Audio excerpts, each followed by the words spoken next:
it was just different. I don't know that I can say 12 or 13 which one was worse. They were both pretty bad. After the rainy seasons of 2009 through 2011, it hasn't been a good few years for farmers across the heartland. In 2012, the Midwest saw a historic drought that no one could have ever predicted. It was a good start to the farming season in 2013, but by summer, there was no rain.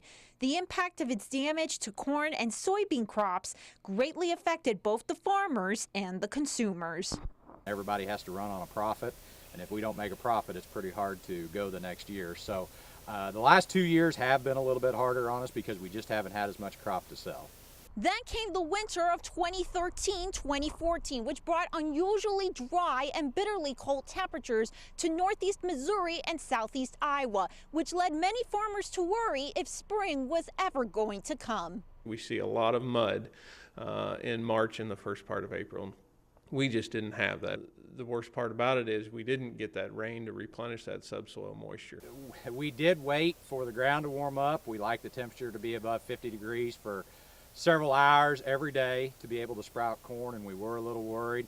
Despite the late spring start, things have been looking up weather-wise in the last few weeks. Temperatures are starting to warm up. We're getting a little bit of rain, and so things aren't looking so bad right now. But we definitely need the rain to continue. We need to replenish that subsoil moisture.